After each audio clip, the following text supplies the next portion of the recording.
Hello students, मैं रेखा गुप्ता।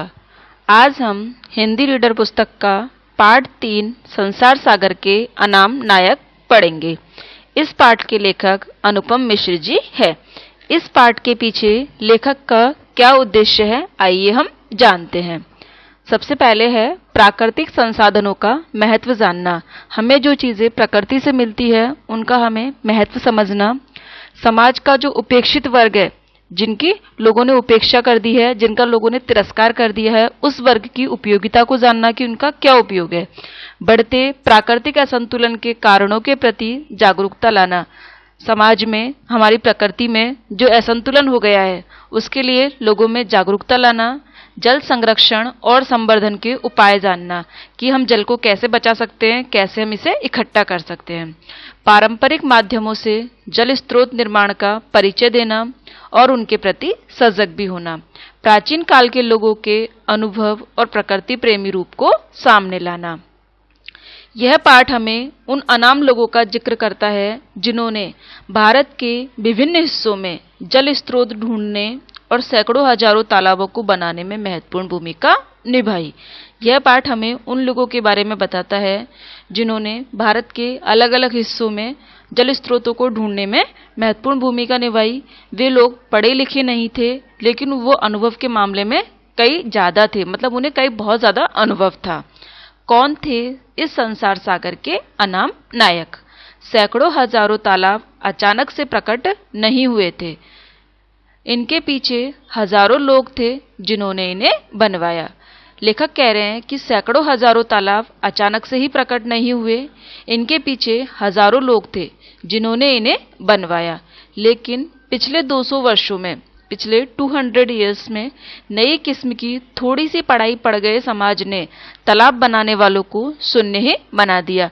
लेखक का कहने का आशय यह है कि पिछले 200 वर्ष से जो अब लोग नई पढ़ाई कर रहे हैं, उन लोगों ने समाज में जो तालाब बनाने वाले लोग हैं उन लोगों को बिल्कुल भुला दिया है। इस नए समाज के मन में यह जानने की उत्सुकता नहीं बची कि उनसे पहले के समय में इतने सारे तालाब भला कौन बनाता था। जो हमारा आज का नया समाज है यह जानना ही नहीं चाहता कि पहले के समाज में, पहले के समय में किसने इतने सारे तालाब बना दिए। और आज जो अनाम हो गए हैं, जिनको कोई नहीं जानता, जिनका कोई जानना भी नहीं चाहता, उनका एक समय में बहुत ही बड़ा नाम था। पूरे देश में तालाब बनते थे और बनाने वाले भी पूरे देश में थे।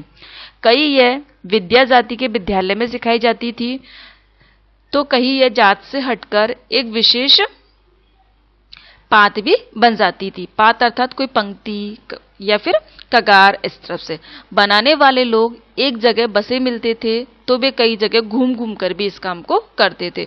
जो लोग तालाब बनाते थे वो या तो किसी एक प्रॉपर हिस्से में मिलते थे या फिर वो घूम घूम कर अपने काम को करते थे। इन अनाम नायकों में सबसे पहला नाम है गजधर। गजधर एक सुंदर शब्द है तालाब बनाने वालों को आदर के साथ याद करने के लिए। राजस्थान के कुछ भागों में यह शब्द आज भी बाकी है, अर्थात राजस्थानी लोग आज भी इस नाम को जानते हैं। कुछ लोगों के दिमाग में इस नाम को आज भी याद रखा गया है। गजधर यानी जो गज को धारण करता है, और गज वही जो नापने के काम में आती है। लेकिन फिर भी समाज में इन्हें 3 हाथ की लोहे की छड़ लेकर घूमने वाला मिस्त्री नहीं माना। गजधर तो समाज की गहराई नाप ले उसे ऐसा दर्जा दिया गया है। जैसा कि इनका नाम है गजधर, गज को धारण करने वाला। लोगों ने पुराने समय में लोगों ने सिर्फ इनको इतना नहीं माना कि ये 3 हाथ की लोहे की छड़ लेकर घूमते हैं और एक मिस्त्री, बल्कि इससे कई ज्यादा लोगों ने इसे समाज की गहराई नापने वाला, समाज का उद्धार करने वाला, समाज के हित के लिए कार्य करने वाला, इस प्रकार से उन्हें दर्जा दिया है। गजधर एक वास्तुकार थे।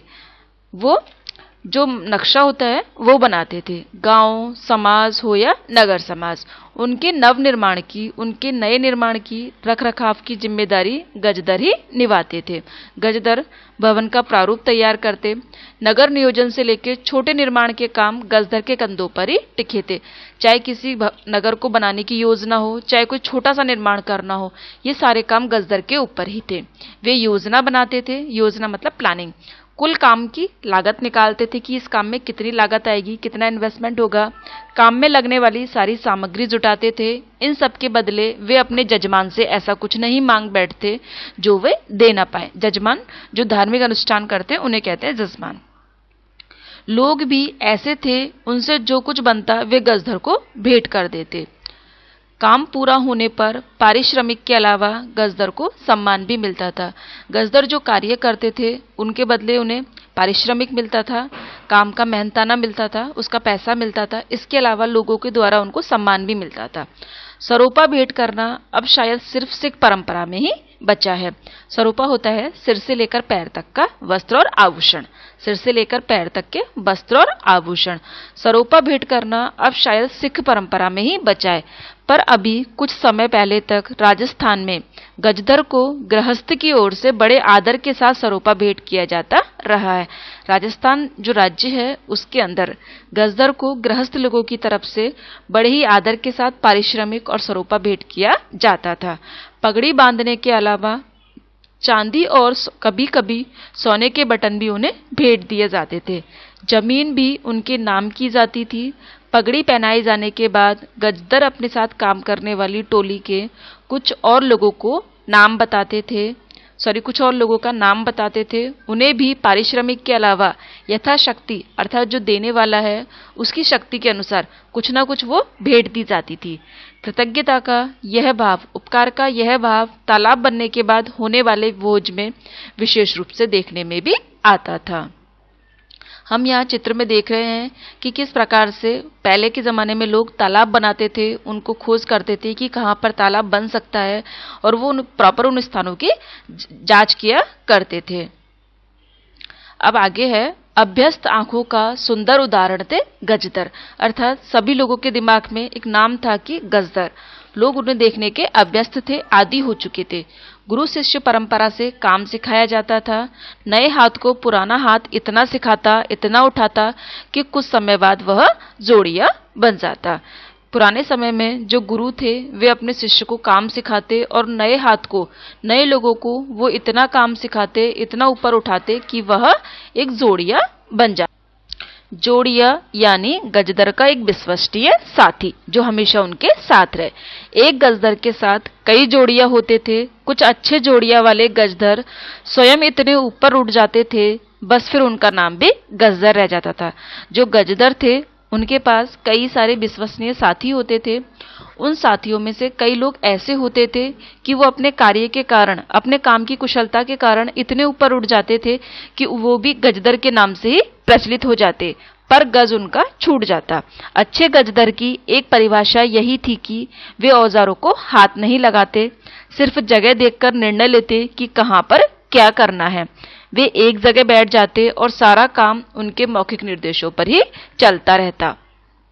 औजारों का उपयोग करते करते इतना ऊपर उठना कि फिर उनकी जरूरत ही नहीं रहे, यह एक बात है, पर कभी औजारों को हाथ नहीं लगाना, यह एक दूसरी बात है। ऐसे सिद्ध सिरभाव कहलाते थे। सिरभाव किसी औजार के बिना पानी की ठीक जगह बताते थे कि पानी प्रॉपर कहाँ मिलेगा। सिरभाव कोई जाति विशेष नहीं होते थे। जल सूंगा यानी भूजल को सूंघकर बताने वाले।